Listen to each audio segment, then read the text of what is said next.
Hello, this is Storm Warden coming back at you today with another video update.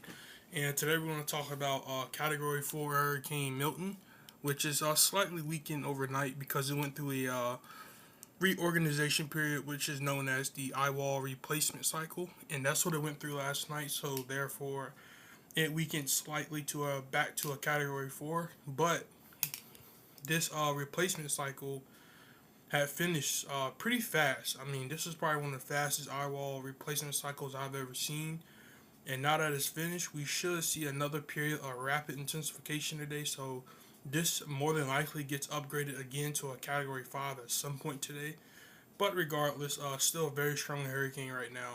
Sitting in the northern Yucatan Peninsula, but the majority of the system missed the northern Yucatan Peninsula, which means we didn't see as much weakening as we thought we were, so therefore this system is going to intensify again, which it was always forecasted to intensify, but kind of a caveat that I talked about yesterday is that if this system goes a little bit further south over the northern Yucatan, we could see a further south track, and we could see a further, we could just see a weaker storm in general. However, that's not the case. So that's what we're going to talk about today. We're going to talk about some impacts, some hurricane models, and there's a lot of questions on the landfall and how strong it will be by that point. Guys, it is worth talking about, but it's not that big of a deal because I promise you, even though this thing weakens to a Category 3 storm once it makes landfall, we're probably looking at a Katrina-like system. So if you're along that Florida West Coast, you need to prepare for probably one of the worst storm surge events you've seen in your lifetime. So if you're along that Florida West Coast, you should not be worried about how strong this system is once it hits the West Coast.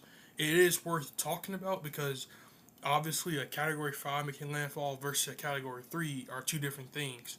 However, in this situation, this storm is expanding in size, which means that as it does so, impacts are going to expand, storm surge is going to get even worse. So if you're along that Florida West Coast, you need to be paying attention on that. Now, we're going to move over to the hurricane models, and we're going to get right into tracking this thing because we sort of got a lot to talk about. So looking at the HWF model,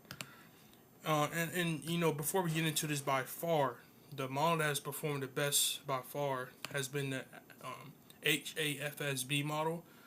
Now, granted, it did initialize a little bit too strong overnight, but generally speaking, it has done the best job with this system, with showing the eyewall replacement cycle and showing the overall strength of the system. So overall, the HAFSB model has done a pretty good job on this system.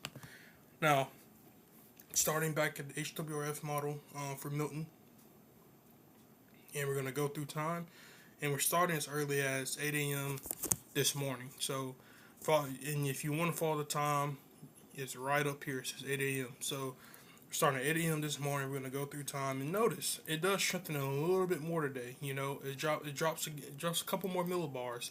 So we're probably gonna be looking at another Cat 5 hurricane today at some point in time. It may be earlier this afternoon, maybe late this afternoon, but at some point today, I do believe we're going to see an upgrade to a Category 5 again. Before we start to get some weakening of the system from some wind shear and gyre that will try to puncture in the system, but guys, that will not matter. I mean, in the grand scheme of things, this is going to be a big system. We can talk about how much of we can prior to landfall to the cows come home, but this is going to be a bad system. I mean, there's no sugarcoating this. There's not really, well, there's always a best case scenario, and in that, and the best case scenario in this situation could be that this goes south to Tampa and leaving Tampa out of the worst conditions. But at this point, that's highly unlikely. I'm still favoring northern track, somewhere around that Palm Harbor area. I'm still favoring somewhere around there, but this could easily make landfall right around that St. Petersburg and Tampa area. And generally speaking, even though model consensus has somewhat shifted south, I still expect this thing to go further north. And HWF further confirms that, showing that landfall further north. Now, I don't know if it'll be that far north, but again, a further north landfall is certainly a high possibility. I think it's a higher probability than a southern landfall, but we will see. But generally speaking, it makes landfall as a Cat 3 hurricane off the HWF model, which is right in line with the National Hurricane Center's thinking. and it makes landfall as a Category 3. And I just want to notice, look how the storm expands. We started out this morning, and then we go through this afternoon tomorrow. Look how the storm just expands. All of Florida is getting impacts from this system. So, with the most extreme impacts being in Central Florida, that's where I think the most extreme impacts would be.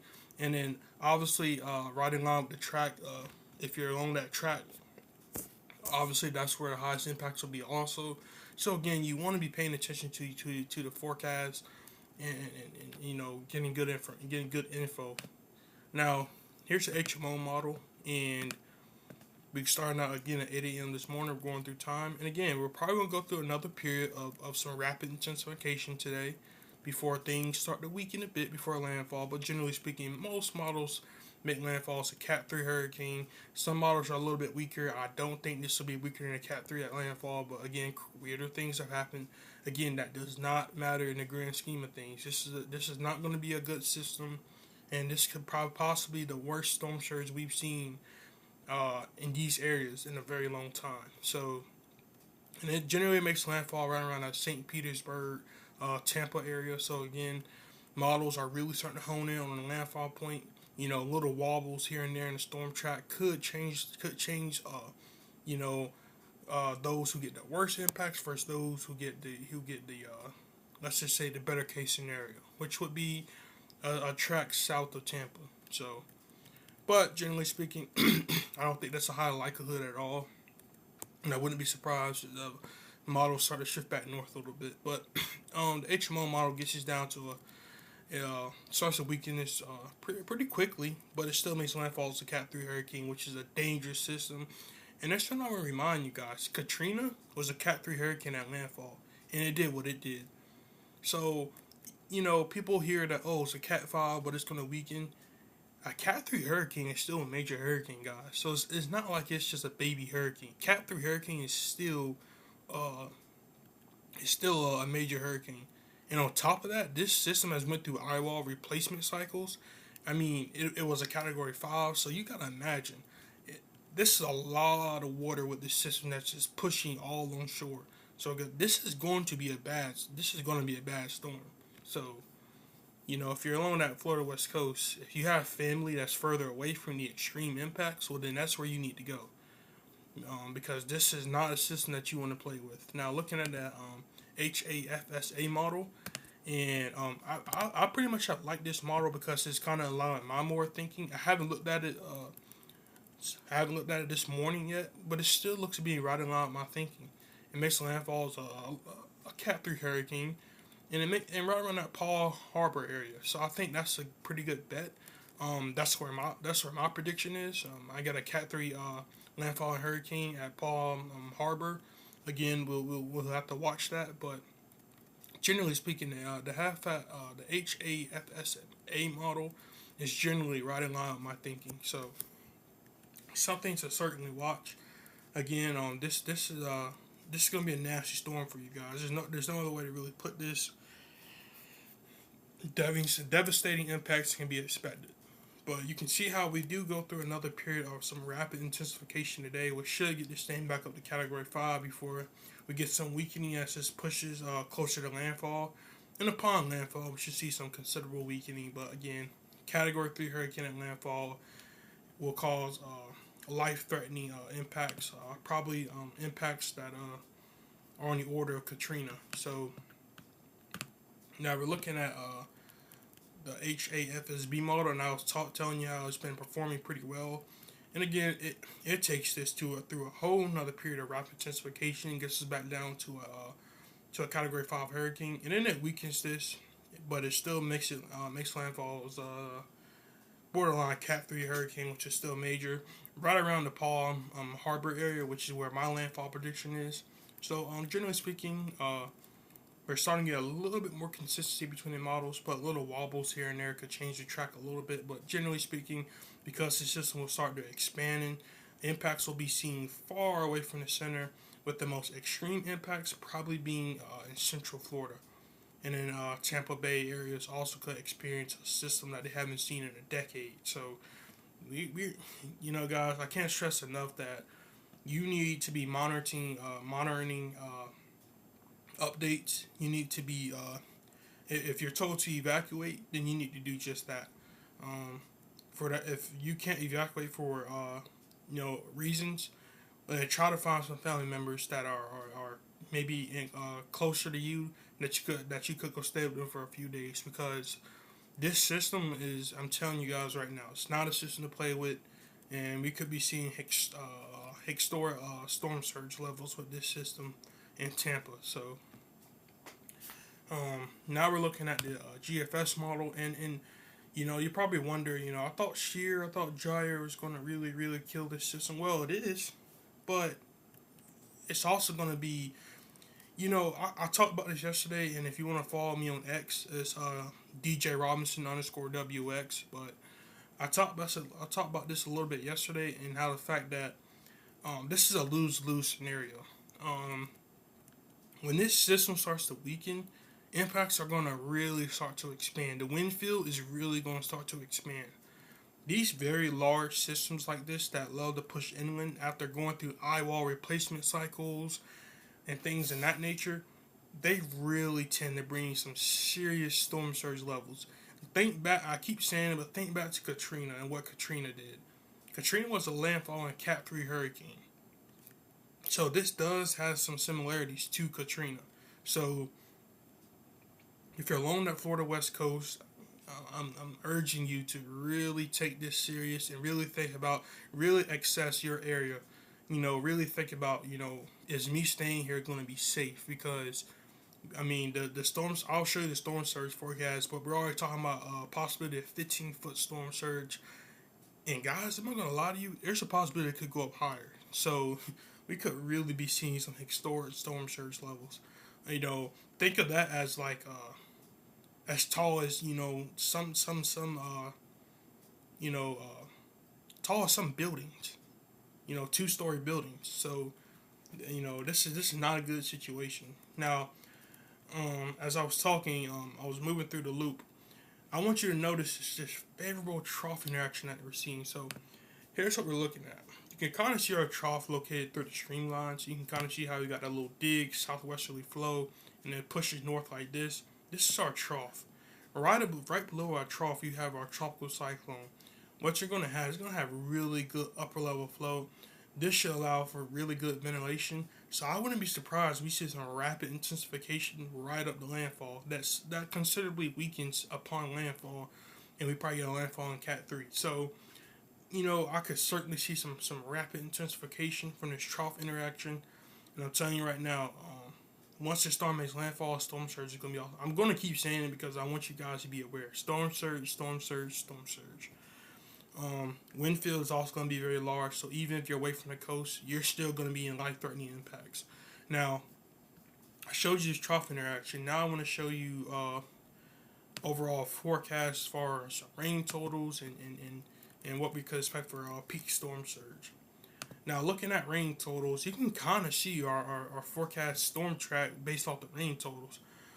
You could expect anywhere from 10 to almost 14 inches of rain from about Sarasota, I hope I'm saying that right, through Tampa, through Orlando, to Daytona Beach. All the way up to Jacksonville, too. So, guys, we could really see some flash flooding rains in these areas, some significant rain totals, probably bringing on a pretty big major flooding threat. In fact, we have a high risk of flash flooding in these areas, which means that we're probably going to see some flash flooding emergencies in these areas. So I'm telling you right now, if you're in Florida, particularly Central Florida, back towards Tampa, along the Florida West Coast, you're going to be in for a time. I'm telling you right now. So you really want to assess where you are, and if it's safe enough to stay there. But that's the rainfall totals currently. I wouldn't be surprised if you go up a touch, but generally speaking, you could see anywhere as high as 14 inches of rainfall in these areas, maybe 15 inches.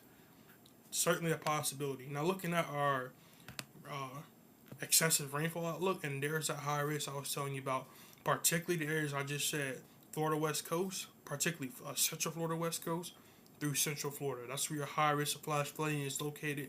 Could certainly see some flash flooding emergencies, maybe multiple flash flooding emergencies in these areas. So certainly nothing to play around with. And if it's hard for you to see, I will zoom in on that on a National Hurricane Center site. But I just wanted to give you an idea of what we're dealing with. And you have a marginal risk of flash flooding all the way up here towards southeast Georgia. So this just goes to show you that this system is pretty wide, pretty big, and it will expand as it makes landfall. Now looking at the hurricane peak storm surge forecast, and I'll go from top to bottom. So up here near the Panhandle, you could expect as much as 1 to 3 foot storm surge. Once you push south, around Yankeetown, that Florida West Coast, you could see 3 to 5 foot storm surge, and then down here near I think that's Anclote River, you can see 5 to 10 foot storm surge, and then once you really get down here to Tampa Bay, you could expect 10 to 15 foot storm surge. And guys, this is significant storm surge. This is enough to take down buildings, houses. So if you're along the Florida West Coast, you need to be careful. I would, if you're urged to evacuate, you should probably do just that. This could possibly go up a little bit more. I wouldn't be surprised if it does, especially if you get more consensus on the actual track. Because if we get a system that goes north of Tampa Bay, I'm probably looking at even more storm surge than that's currently forecasted. Then we get down to Bonita Beach, and we're talking about 6 to 10 foot storm surge, which is still dangerous.